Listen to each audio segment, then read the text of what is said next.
শীতে ঠান্ডা পানিতে গোসল করতে কমবেশি সবাই ভয় পান, তাই বেশিরভাগ মানুষই শীতে গরম পানিতে গোসলের অভ্যাস করেন। তবে দীর্ঘদিন গরম পানিতে গোসলের অভ্যাস কিন্তু বিপদ ডেকে আনতে পারে। বিশেষজ্ঞদের মতে, অতিরিক্ত গরম পানিতে গোসল করে শরীরে চর্মরোগ দেখা দিতে পারে। এর কারণ হল, গরম পানিতে গোসল করলে ত্বক আর্দ্রতা হারায়, ফলে চর্মরোগ ঝুঁকি বাড়ে।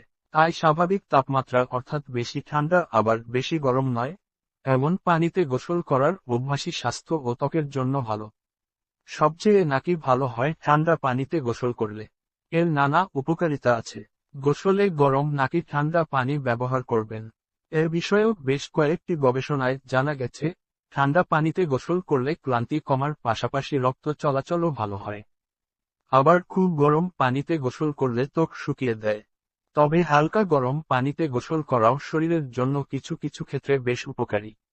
এতে পেশির আরাম হয়, ফুসফুসও ভালো থাকে। চিকিৎসকদের পরামর্শ অনুযায়ী, শীতে ঠান্ডা লাগলেও ঠান্ডা পানিতেই গোসল করা ভালো। তাই পাল্টাতেই হবে গরম পানিতে গোসল করার অভ্যাস। এর ফলে শরীরের রোগ প্রতিরোধের ক্ষমতা বেড়ে যাবে। আসলে শরীর ঠান্ডা পানির সংস্পর্শে এলে শরীরের সমস্ত অঙ্গের রক্ত চলাচল স্বাভাবিক হয়। শীতে ঠান্ডা পানিতে গোসল করতে কমবেশি সবাই ভয়